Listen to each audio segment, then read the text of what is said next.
નમસ્કાર દર્શક મિત્રો, હેલ્થ પ્લસ કાર્યક્રમમાં આપનું સ્વાગત છે. હું છું નિકિતા. હેલ્થ પ્લસ કાર્યક્રમમાં દરરોજ બપોરે 3:30 કલાકે આપની સમક્ષ ઉપસ્થિત થઈએ છીએ અને એક એવી બીમારી કે જેની સામે આપણે લડત આપવાની હોય છે અને બીમારી ન થાય એના માટે કયા કયા સાવધાની ભર્યા પગલાં લેવાના હોય છે એ વિશે વાત કરતા હોઈએ છીએ. આજે કાર્યક્રમમાં વાત કરવી છે કેન્સર સામે જંગ માટેની.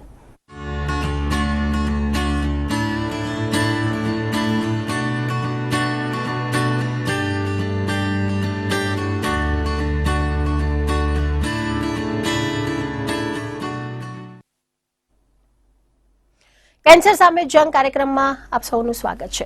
કેન્સર સામે જંગ, જ્યારે કેન્સર શબ્દ આપણે વાપરતા હોઈએ છીએ તો માનસિક આપણને તકલીફ તો થતી જ હોય છે, કારણ કે એક બીમારી છે, પરંતુ તેની સાથે સાથે સાયકોલોજી પણ આપણે તૂટતા જતા હોઈએ છીએ અને આવી તકલીફોમાંથી ઉગરવા માટે આપણે ટ્રીટમેન્ટ કરાવતા હોઈએ છીએ. ટ્રીટમેન્ટમાં અત્યારે એલોપેથિક દવાઓનો આપણે ઘણો બહોળો ઉપયોગ કરી રહ્યા છીએ, પરંતુ હવે તેના અપવાદ પણ આપણી સમક્ષ ઉપસ્થિત છે. હોમિયોપેથિક અને આયુર્વેદિક પદ્ધતિથી પણ કેન્સર જેવી બીમારીનો ઇલાજ શક્ય છે અને એ વસ્તુ માટે आज આપણને मार्गदर्शन આપવા માટે स्टूडियो में उपस्थित है डॉक्टर रहमान मेव. डॉक्टर रहमान जी, आपका खूब खूब स्वागत है.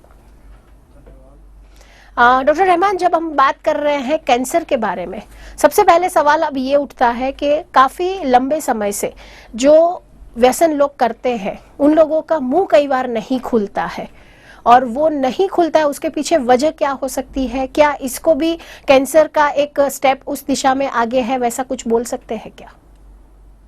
जी, सबसे पहले जो पेशेंट काफ़ी समय से व्यसन कर रहे होते हैं, जैसे कि किसी पेशेंट ने तंबाकू खाया है बहुत टाइम से, वो कहते हैं कि हम थोड़ा बहुत खाते हैं या दिन में 1 या 2 बार खाते हैं, या इसी तरीके से दूसरे पेशेंट हैं जिन्होंने बीड़ी का इस्तेमाल किया है काफ़ी टाइम से.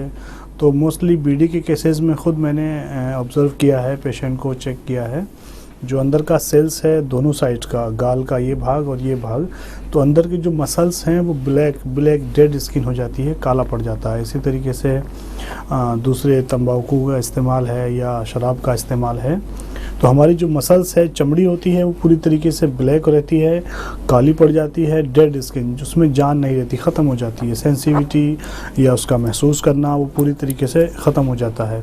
तो इन केसेस में बहुत सारे पेशेंट, जब उनका मुंह पूरी तरीके से नहीं खुलता है जो प्रॉपर खुलना चाहिए, खाने पीने में उनको दिक्कत होने लगती है, उनको लगता है कि खाने की नाली, जो अन्नड़ी, स्वर पेटी और अन्नड़ी में भी उनको जो दिक्कत रहती है वो स्टार्टिंग होने लगता है. तो इस कंडीशन में जैसे ही अगर वो आते हैं तो पहली चीज़ उनको बंद करना चाहिए ये चीज़ जो इस्तेमाल कर रहे हैं. कैंसर का एक स्टार्टिंग स्टेज है अभी, पर अगर वो सावधानी करते हैं तो अभी भी कैंसर से बचा जा सकता है. तो ये स्टार्टिंग स्टेज है. જી, ડોક્ટરે કીધું એ પ્રમાણે કે જે પ્રમાણે જો ઘણા લાંબા સમયથી વ્યસન કરતા હોય અને ઘણી વખત જો મોઢું ન ખુલતું હોય તો ડેફિનેટલી ડોક્ટરનો કોન્ટેક્ટ કરવો જોઈએ. એ હોઈ શકે છે, મોઢાનું કેન્સર પણ હોઈ શકે છે અને કેન્સર માટેની સામે જંગ આપણે જે કાર્યક્રમ લઈને આપણી સમક્ષ ઉપસ્થિત થયા છે તેની મુખ્ય ખાસિયત એ છે કે જ્યારે જે ડોક્ટર રહેમાન આપણી સમક્ષ ઉપસ્થિત છે એ ડોક્ટર ન્યૂ લાઈફ કેન્સર કેરના ડોક્ટર છે અને તેની સાથે સાથે હોમિયોપેથિક ટ્રીટમેન્ટ આપણને આપી રહ્યા છે. ઓપરેશન વગર કેન્સર જેવી બીમારીની તેઓ ટ્રીટમેન્ટ કરતા હોય છે અને ઘણી હદે તેમને એમાં સફળતા મળેલી છે. એટલે એવું કહી શકાય કે કેન્સર સામે જંગ, કેન્સરની સામે લડવા માટે આપણી સમક્ષ અત્યારે એક હોમિયોપેથિક અને આયુર્વેદિક પદ્ધતિનો પણ એક અપવાદ છે અને એ અપવાદને અપનાવવામાં ક્યાંય ખચકાટ ન કરવો જોઈએ, કારણ કે તેમાં આપણો જ ફાયદો છે. ઓપરેશન વગર અને એલોપેથિક દવાઓ વગર જો આપણો ઇલાજ શક્ય હોય તો તે કરાવવો જોઈએ. ફોન લાઇન્સ ઓપન થઈ ચૂક્યા છે. આ વિષયને લગતી કોઈ પણ આપને ઇન્ક્વાયરી હોય, કોઈ પણ પૂછપરછ કરવી હોય કે કોઈ પણ પ્રશ્ન હોય તો આપ ડોક્ટર રહેમાન મેવ સાથે સીધી ટેલિફોનિક વાત કરી શકો છો. કાર્યક્રમમાં જે સ્ક્રીન ઉપર નંબર દેખાઈ રહ્યો છે એ નંબર ઉપર आप फोन કરીને कार्यक्रम फोन કરીને प्रश्न કરીને आप सवाल पूछ શકો છો. डॉक्टर रहमान मेव, जब अपने बात कर रहे हैं मुंह और व्यसन के बारे में बात कर रहे हैं, उसी के साथ कई बार ऐसा होता है कि मुंह में जो चोट लगती है वो कई तरीके की होती है. कई बार दांत हिलता है तो वो दांत के हिलने के से जो रगड़ लग जाती है और उसकी वजह से भी चांदी हो जाती है. तो ऐसे टाइम पे क्या करना चाहिए? किसी डेंटल डॉक्टर का ट्रीटमेंट लेना चाहिए या फिर कोई ऐसे डॉक्टर के जो कैंसर के बारे में आपको बता सकते हैं, ऐसे कोई डॉक्टर का कंसल्ट करना चाहिए? बहुत बार पेशेंट इसी कंडीशन में आते हैं कि उनका दांत का रगड़ की वजह से अल्सर या चांदी हो गया है, और कई बार ऐसा हुआ है कि दांत जो जड़ उनकी रहती है बक्कल, वो कैंसर के कारण भी उसकी जड़ सड़ जाती है और उसके कारण दांत हिलते हैं। बहुत से पेशेंट को दांत के रगड़ की वजह से अल्सर होता है। कई बार ऐसी कैंसर के जो सेल्स होते हैं वो पूरी हमारी जबड़े को, हमारी जो हड्डी है उसको गला देते हैं, तो उसके कारण भी वो प्रॉब्लम हो जाती है। तो अगर इस तरीके से जो कंडीशन होती है तो उसमें सबसे पहले डेंटिस्ट को भी कांटेक्ट कर सकते हैं, लेकिन ज़रूरी है कि ऑन्कोलॉजिस्ट को, किसी कैंसर के जो डॉक्टर हैं उनसे मिलना चाहिए। इसका पूरा चेकअप के बाद डेंटिस्ट से पहले कैंसर के जो सेल्स हैं उसका ट्रीटमेंट होना चाहिए। डॉक्टर, आप जिस हिसाब से पिछले 8 साल से आप इस दिशा में आप आगे बढ़े हुए हैं, होम्योपैथिक से आप ट्रीटमेंट करवा रहे हैं, साथ ही में ऐसा केस हो कि जो कोई ऐसी क्रिटिकल कंडीशन में आपके सामने आया हो और आपकी ट्रीटमेंट के द्वारा उन्होंने काफी राहत महसूस की है और वो काफी नॉर्मल लाइफ जी सकते हैं, ऐसा कोई एक्सपीरियंस है तो आप बताइए। मेरे पास एक केस आया था, कुछ 6 मंथ अराउंड टाइम हो गया।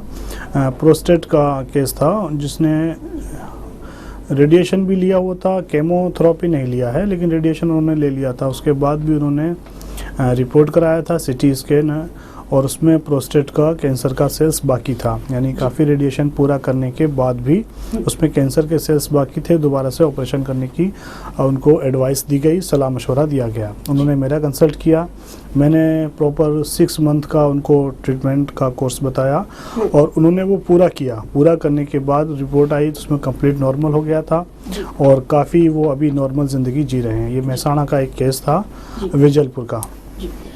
उसी के साथ આપણી સાથે એક બીજા દર્શક મિત્ર જોડાઈ ગયા છે। કાર્યક્રમમાં આપનું સ્વાગત છે। શું નામ છે આપનું?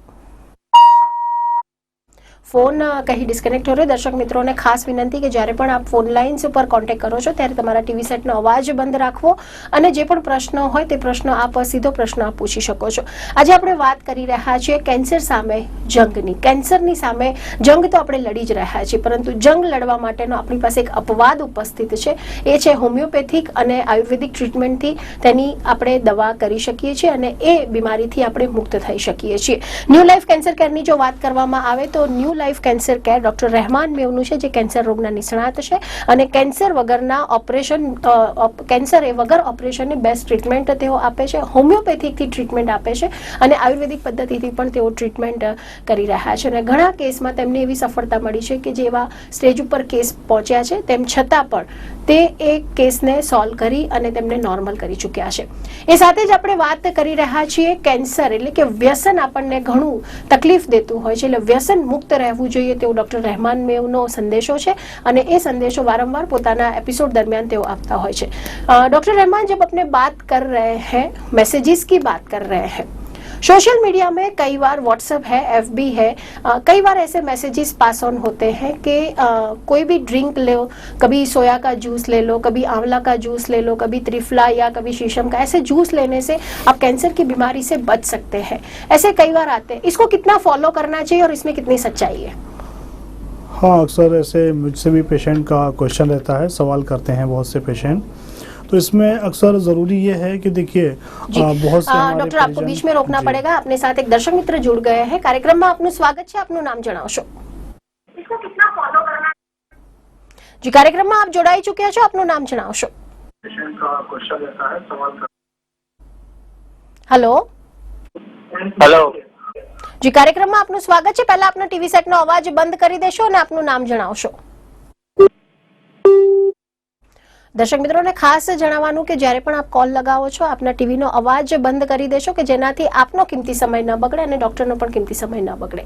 जी डॉक्टर, अपने बात कर रहे थे, सोशल मीडिया की बात कर रहे थे। जी, तो बहुत सारे ऐसे पेशेंट के मुझसे भी क्वेश्चन रहते हैं। वो पूछते हैं कि डॉक्टर हमें किसी हमारे पड़ोसी ने बताया या फलां वैद्य जी ने बताया या फलां ने बताया कि हम सोया का पानी लेते हैं तो उससे हम कैंसर से अच्छे हो जाएंगे, या फिर हल्दी का इस्तेमाल करें, हम पानी पीते रहें दूध में डाल के, या फिर कोई और चीज़ें भी होती हैं बहुत सारी। तो मेडिकली देखिए, अक्सर हमारे जो परिजन या जो रिलेटिव हमें इंफॉर्मेशन या सजेशन देते हैं, उनका इंटेंशन या उनका सजेशन गलत नहीं होता, लेकिन इस चीज़ में या इन करने में हमारा टाइम और समय बिगड़ जाता है। कंडीशन काफ़ी क्रिटिकल होती है और हम लेट हॉस्पिटल जाते हैं, अस्पताल जाते हैं, जहाँ पे डॉक्टर को काफ़ी टाइम लग जाता है उसको रिकवरी लाने में या उस केस को अच्छा करने में। तो ये चीज़ें हैं जो मेडिकली अप्रूव हैं, आप डॉक्टर से कंसल्ट करें, सलाह लें। तो जो मेडिकली लैब में टेस्ट की हुई क्वालिफाइड दवाइयाँ हैं उनका आप इस्तेमाल कर सकते हैं, लेकिन जिनका कुछ इस ऐसा विषय नहीं के है। बारे में अपनी चर्चा चालू रखेंगे। जी। इसके साथ ही एक दर्शक मित्र हमारे साथ जुड़ गए हैं कार्यक्रम में। आपનું સ્વાગત છે, આપનું નામ જણાવશો? મારું નામ રેખાબેન છે. જી, શું પ્રશ્ન છે આપનો? મારા ભાઈને છે ને ગળામાં ફોડિયું થાય છે, લોહીનું લાલ લાલ ને ગળામાં આ મોઢું આખું પીળું પીળું થઈ જાય છે. કેટલા સમયથી આ તકલીફ થઈ રહી છે આપના ભાઈને? વરસથી છે. કેટલા સમયથી આ તકલીફ થઈ રહી છે? વરસથી થા. અને એના માટે કોઈ દવા કરાવી છે આપને? એમની ઉંમર કેટલી છે? એની ઉંમર 32 વર્ષ. અને એના માટે કોઈ ટ્રીટમેન્ટ કે ડોક્ટરને બતાવ્યું છે આપે? હા, દવા ચાલુ છે, અમદાવાદની દવા છે, સારું છે. અને ડોક્ટરે શું નિદાન કર્યું છે એના માટે? એમાં એમ કહે છે કે બેક્ટેરિયા છે.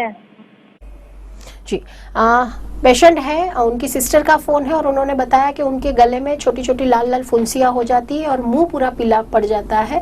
डॉक्टर को ट्रीटमेंट 32 साल की उम्र है उनकी, तो उनके लिए क्या आप सजेस्ट करेंगे? जो पेशेंट की कंडीशन बता रहे हैं कि पीला या लाल गांठें गले में जी।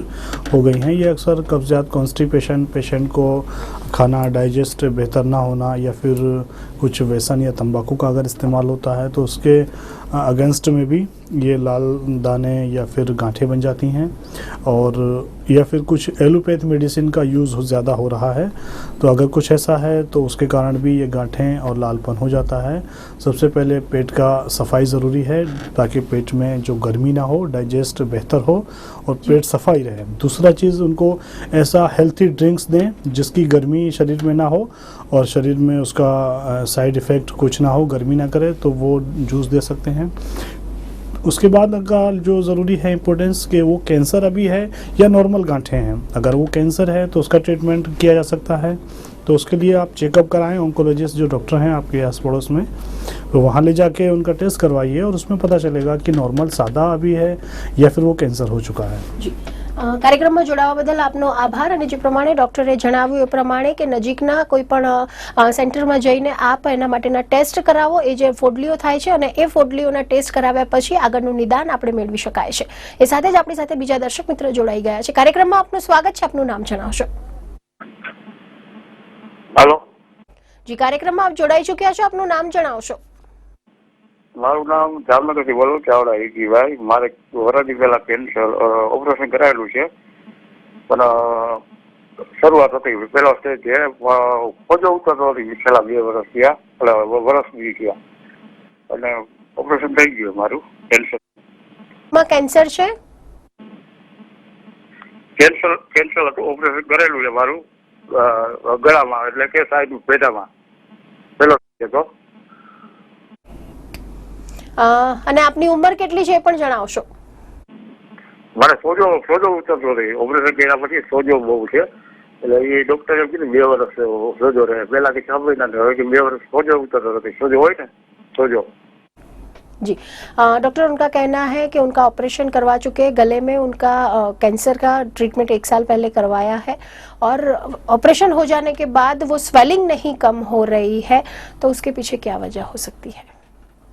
अगर अभी वो कोई एलोपैथ मेडिसिन ले रहे हैं, उसके बाद भी अगर सूजन कम नहीं हो रही है, तो कहीं ना कहीं कुछ कैंसर के सेल्स बाकी हैं जो सर्जिकली ऑपरेशन के बाद कुछ सेल्स रह जाते हैं, तो उसका ग्रोथ होता है और उसका स्प्रेड होता है, जिसके कारण वो सोइलिंग या खाने पीने की दिक्कत और प्रॉब्लम बढ़ती रहती है। तो इसके लिए ट्रीटमेंट जो होना चाहिए, अभी का जो साइज़ है और कैंसर के पेट सीटी कराएंगे तो उसमें पता चलेगा कि अभी स्प्रेड हो रहा है, बढ़ रहा है कि कम है। जो उसकी पेट सीटी के बाद आप ट्रीटमेंट उसका ले सकते हैं, तो अगर आपने नहीं कराया है तो PET CT कराइए जी। और उसके बाद का एलोपैथ या आयुर्वेद में आप ट्रीटमेंट ले सकते हैं। જી કાર્યક્રમમાં જોડાવા બદલ આપનો આભાર અને ડોક્ટરે જે પ્રમાણે સજેસ્ટ કર્યું છે કે કોઈક સેલ સર્જરી દરમિયાન કોઈક રહી ગયા હશે અને તે અત્યારે ગ્રોથ કરી રહ્યા છે અને સ્વેલિંગ રહેવા પાછળનું મુખ્ય કારણ એ પણ એક હોઈ શકે છે એટલે એના માટે ફરી એક વખત ટેસ્ટ કરાવી લેવા જોઈએ અને આપ જો ડોક્ટર રહેમાન મેવ સાથે જો ડાયરેક્ટ કોન્ટેક્ટ કરવા માંગતા હો તો તમે ન્યૂ લાઈફ કેન્સર કેરનો અમદાવાદમાં કોન્ટેક્ટ કરી શકો છો અને તેમનું ક્લિનિક જે છે એ શાહ આલમ ટોલનાકા પાછળ આવેલું છે અને આપ તેમનો રૂબરૂ મુલાકાત લઈને વધુ ચોક્કસ રીતે માર્ગદર્શન મેળવી શકો છો। કાર્યક્રમમાં દર્શક મિત્રો હંમેશા આપણે વાત કરતા હોઈએ છીએ કે સાચી આપણને સલાહ મળતી હોય છે અને ડોક્ટર રહેમાન મેવ એવી દિશામાં અત્યારે કામ કરી રહ્યા છે કે જેમાં એમનો પોતાનો કોઈ ફાયદો નથી પરંતુ આપના સૌના એક જનહિત માટે એક ઝુંબેશ ઉઠાવી છે અને હોમિયોપેથિકથી તેઓ ટ્રીટમેન્ટ કરી રહ્યા છે। એ સાથે આપણી સાથે બીજા દર્શક મિત્ર જોડાઈ ગયા છે। કાર્યક્રમમાં આપનું સ્વાગત છે, આપનું નામ જણાવશો?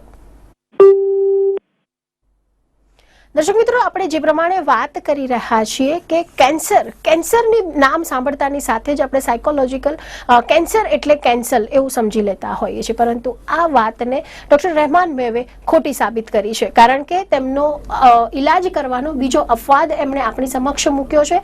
હોમિયોપેથિક અને આયુર્વેદિક પદ્ધતિથી તેઓ ઇલાજ કરી રહ્યા છે, તેની સાથે સાથે તેઓ વ્યસન મુક્ત રહેવા માટેની પણ સલાહ આપી રહ્યા છે।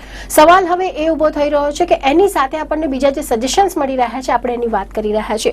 डॉक्टर रहमान मेव जब अपने बात कर रहे थे सोशल मीडिया के लिए बात कर रहे थे और ऐसा कोई क्रिटिकल केस था जिसके मेहसाना का बीजापुर का जो आपका केस था वो भी आपने डिस्कस किया, इसके बारे में हम चर्चा भी करेंगे लेकिन उसके पहले अपने साथ दर्शक मित्र जुड़ चुके हैं। कार्यक्रम में आपનું સ્વાગત છે, આપનું નામ જણાવશો? हेलो जी, कार्यक्रम में आपનું સ્વાગત છે, આપનું નામ જણાવશો? हेलो, मेरा नाम है तुलसी भाई है, खेडूत मित्र। શું પ્રશ્ન છે આપનો? હા, અમે સાહેબને શુભેચ્છા આપીએ છીએ આવી રીતે અને ખુદા ભક્તિ સાથે અને હું પણ એમને ધન્યવાદ આપું કે આવા ટીવીમાં પ્રોગ્રામ આપતા રહીએ અને આ જાણવાથી ઘણો મને પણ આનંદ થયો એટલે એને खुशहाली कोई बड़ा पीर की दया उसको हम खुदा के पास से मांगता है कि हमेशा के लिए ये आगे बढ़े। धन्यवाद जी, शुक्रिया। बहुत सारे ब्लेसिंग्स आपको मिले हैं डॉक्टर रहमान में और उन्होंने बहुत खुश है वो आपको टीवी पे देख के और आप जिस कार्य में आगे बढ़ रहे हैं इसके लिए बहुत सारे ब्लेसिंग्स है। दर्शक मित्रों, आपनो उत्साह અને આપનો જે પ્રેમ છે એ આવકાર્ય છે અને આપના ઉત્સાહ અને પ્રેમ અને આપના જે અભિપ્રાયો છે તે આવકાર્ય છે। डॉक्टर रहमान में अपने जब बात कर रहे थे जो जूसेस की बात की आपने, उसके साथ अभी मार्केट में कई ऐसे रेडीमेड जूसेस है कि जो इजीली अवेलेबल है, उसका सेवन कितना मात्रा में करना अच्छा है और करना चाहिए क्या नहीं, क्या सजेस्ट करते हैं आप? जूस की अगर बात करते हैं तो हेल्थी ड्रिंक्स ऐसे पेशेंट्स जो गले की नाली से स्वरपेटी या नड़ी से या जुबान के कई ऐसे केस होते हैं जो सूजन आ जाती है, तो सूजन आने के कारण वो पूरी तरीके से खाना पीना नेचुरल तरीके से नहीं खा सकते हैं। तो ऐसे कई पेशेंट होते हैं, तीसरा स्टेज में चौथा स्टेज में कुछ पेशेंट आके आए, भूख नहीं लगता है, खाना नहीं खाया जाता है, तो बहुत से पेशेंट कैंसर से नहीं कमज़ोरी से वीकनेस से और खाने की शरीर में जो तकलीफ होती है उसके कारण से उनकी मौत हो जाती है। डॉक्टर अपने चर्चा करें उसके पहले अपने साथ एक दर्शक मित्र जुड़ चुके हैं। कार्यक्रम में आपનું સ્વાગત છે, આપનું નામ જણાવશો? જ્યોતિદ્રસિંહ ઝાલા। જી, શું પ્રશ્ન છે આપનો? મારો પ્રશ્ન એ છે, મને છેલ્લા 6 મહિનાથી કેન્સર છે, લગભગ મારો ને સપ્ટેમ્બર 2016 થી, તો ડોક્ટરે ટ્રીટમેન્ટ 6 થેરાપી આપેલ છે। શેનું કેન્સર છે આપને એ આપણે ઉલ્લેખ નથી કર્યો, એ ઉલ્લેખ કરશો તો વધારે સારું। સમજાણું નહીં મેડમ। શરીરના કયા ભાગમાં કેન્સર ડિટેક્ટ થઈ રહ્યું છે? હવે એ તો અમને ખ્યાલ નથી પણ લીવરમાં છે અને ફેફસામાં છે। जी, लीवर फेफसा में उनको कैंसर है और उन्होंने 6 थेरेपी ले चुके हैं, उनके लिए आप क्या सजेस्ट करते हैं? फेफसा में है और उन्होंने केमोथेरेपी भी लिया है। केमोथेरेपी से स्टेमिना या एंटी डिफेंस सिंड्रोम जो रोग प्रतिकारक क्षमताएं हैं वो काफ़ी कमज़ोर होते हैं। अगर पेशेंट हेल्थी है तो इतना प्रभाव उसका नहीं पड़ता है, लेकिन अगर शारीरिक तौर पर पेशेंट इतना कैपेबल नहीं है या हेल्थी नहीं है तो काफ़ी साइड इफ़ेक्ट हो सकता है। पेशेंट के लिए बेहतर है कि अगर वो उससे उनको आराम है और उससे तकलीफ़ में जो प्रॉब्लम है, पेन रहता है, तो उसमें अगर है तो वो ले सकते हैं, अन्यथा वो आयुर्वेद में आ सकते हैं ताकि पूरी तरीके से इसका निदान हो। क्योंकि कई बार हमने ऐसा देखा है कि फेफसा से कुछ मेटास्टिक कार्सिनोमा जो सेल्स होते हैं वो लीवर में चले जाते हैं, कई बार वो हड्डी के कैंसर में कन्वर्ट हो जाते हैं, या फिर शरीर के और पार्ट्स में भी ये प्रॉब्लम ग्रोथ हो जाती है। तो उससे बचने के लिए उनको आयुर्वेद या होम्योपैथ जो निदान है इसे लेने से उनको लिए बेहतर रहेगा और दूसरी जगह कभी भी नहीं बढ़ेगा। જી ડોક્ટરે જણાવ્યું તે પ્રમાણે કે આપ ચોક્કસથી તેનું ટ્રીટમેન્ટ જે કરાવી છે એ ટ્રીટમેન્ટ કરાવવાની સાથે સાથે બીજો જે અપવાદ છે એ અપવાદનો પણ આપ ઉપયોગ કરી શકો છો અને તેની સાથે સાથે આપ ડોક્ટરનો પણ સીધો કોન્ટેક્ટ કરી શકો છો। ન્યૂ લાઈફ કેન્સર કેર જે અમદાવાદના શાહ આલમ વિસ્તારમાં આવેલું છે અને આપ ડોક્ટર કોન્ટેક્ટ કરી શકો છો। એ સાથે જ આપણી સાથે બીજા દર્શક મિત્ર જોડાઈ ગયા છે। કાર્યક્રમમાં આપનું સ્વાગત છે, આપનું નામ જણાવશો? શું પ્રશ્ન છે આપનો? હેલો, શું પ્રશ્ન છે આપનો? મેમ મમ્મીને 3 વર્ષ પહેલા કેન્સર હતું ગર્ભાશયનું। હેલો, હા, સાંભળી શકીએ છીએ। 3 વર્ષ પહેલા મમ્મીને ગર્ભાશયનું કેન્સર હતું। શું સવાલ શું પૂછવા માંગો છો આપ? મેમ ફરીથી એમને કેન્સર થયું છે ને પછી અમે એમને કીમોથેરાપીના 3 ડોઝ અપાવ્યા છે અને आयुर्वेदिक दवा पर चालू राखी, तो चालू राखी सके आयुर्वेदिक दवा साथे? जी, उनका कहना है कि उनकी मदर को 3 साल पहले कैंसर था और केमोथेरेपी भी उनको 3 डोजेस दिए हुए हैं। आयुर्वेदिक दवाइयाँ अभी नहीं, पर उनकी एलोपैथिक दवाइयाँ चालू है। तो क्या वो दवाइयाँ चालू रखनी चाहिए? उनको आप क्या सजेस्ट करते हैं? मम्मी को 3 साल पहले जो उन्होंने बताया कैंसर का था और उसके बाद उनका जो ट्रीटमेंट हुआ है उसके बाद केमोथेरेपी लिया है, तो अभी कैंसर नहीं है, लेकिन भविष्य में ना हो इसके लिए एलोपैथ में तो कोई ऐसी मेडिसिन नहीं है जो आपको ये खातरी या ये श्योरिटी देती है कि दोबारा से ना हो। हाँ, आयुर्वेद में और होम्योपैथ में ऐसी काफ़ी दवाइयाँ हैं और खाने में आप अगर ध्यान रखते हैं, जो हेल्थी फूड है, हल्दी का या लहसुन का या फिर गाजर का ज़्यादा इस्तेमाल करते हैं खाने पीने में। सेमी डायरेक्ट कंपनी का एक प्रोडक्ट है करक्यूमिन C3, वो इस्तेमाल करते हैं। होम्योपैथिक में एक दवा है कोनियम करके, वो हफ्ते में 1 बार लेनी है। तो इस तरीके से अगर आप इस्तेमाल करते हैं तो दोबारा होने का चांसेस नहीं रहेगा। जी, કાર્યક્રમમાં આપણી સાથે બીજા એક દર્શક મિત્ર જોડાઈ ગયા છે। કાર્યક્રમમાં આપનું સ્વાગત છે, આપનું નામ જણાવશો? હું ઘાટોડિયાથી બોલું છું બેન। જી, શું પ્રશ્ન છે આપનો? બેન, મારા વાઈફને બ્રેસ્ટ કેન્સર હતું। કેટલા સમય પહેલા હતું કેન્સર? નાનું ટ્યુમર હતું, હમણાં રિસન્ટલી જ ઓપરેશન કરાયું અને એના રેડિયેશન 33 ડોઝ લીધા સિમ્સમાં હોસ્પિટલમાં। તો આયુર્વેદ ચાલુ કરી શકીએ અમે? શું ઉંમર છે આપના વાઈફની? હા, ઉંમર કેટલી છે એમની? ઉંમર એમની 54 વર્ષની છે।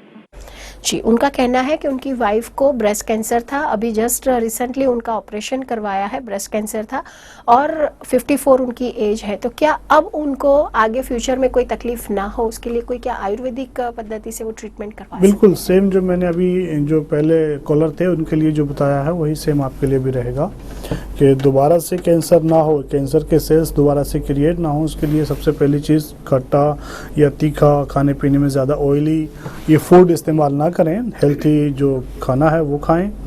और जो होम्योपैथ में अगर दवा की बात करते हैं तो कोनियम का 1 हफ्ते में 1 बार उनको लेना रहेगा और करक्यूमिन C3 है वो भी आप ले सकते हैं, तो आपको दोबारा इससे सामना नहीं करना रहेगा, आप कैंसर से सेफ रहेंगे।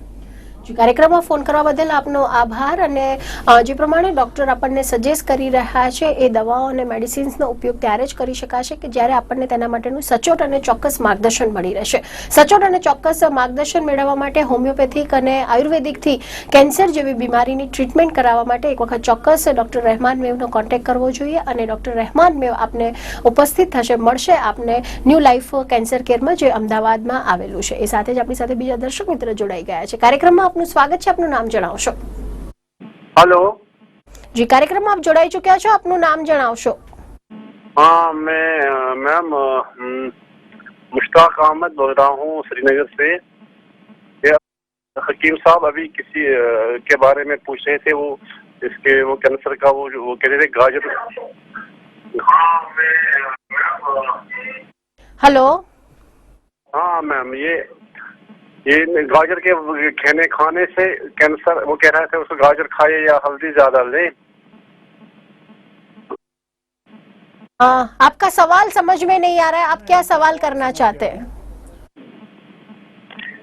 सवाल ये गाजर ये खाना है नहीं खाना है, लहसुन खाना है नहीं खाना है, जिससे ये कह रहे थे नहीं हो पाएगा कैंसर दोबारा। जी, मैं सवाल समझ गया हूँ। मैं आपको बता देता हूँ कि मेडिकली जो लेबोरेटरीज में टेस्ट हुए हैं उनके अकॉर्डिंग हल्दी का इस्तेमाल, गाजर का ज़्यादा इस्तेमाल और लहसुन का, ये जो मसाले हैं इनका ज़्यादा इस्तेमाल खाने से कैंसर नहीं होगा। कैंसर से आप प्रोटेक्ट कर सकते हैं, बच सकते हैं अपने शरीर को, लेकिन साथ ही साथ ज़्यादा तीखा, स्पाइसी फूड, ज़्यादा ऑयली फूड और ज़्यादा साल्ट, नमक ज़्यादा, ये चीज़ें नहीं इस्तेमाल करनी है, तो आप कैंसर से बच सकते हैं। गाजर एक ऐसा, हल्दी और गाजर ये ऐसे तत्व हैं जो मेडिकली अप्रूव्ड हैं कि इनसे कैंसर के सेल्स खत्म होते हैं। जी, કાર્યક્રમમાં ફોન કરવા બદલ આપનો આભાર। અને દર્શક મિત્રો, સમયની મર્યાદા ફરી એક વખત નડી ગઈ છે, પરંતુ ફરીથી આવતા શુક્રવારે કેન્સર સામે જંગ કાર્યક્રમમાં ઉપસ્થિત થઈશું। ત્યાં સુધી ડॉक्टर रहमान में आप स्टूडियो में आए और अपना कीमती समय दिया, उसके लिए बहुत बहुत शुक्रिया। बहुत बहुत धन्यवाद। દર્શક મિત્રો, કેન્સર સામે જંગ કાર્યક્રમમાં બસ આટલું જ। નમસ્કાર।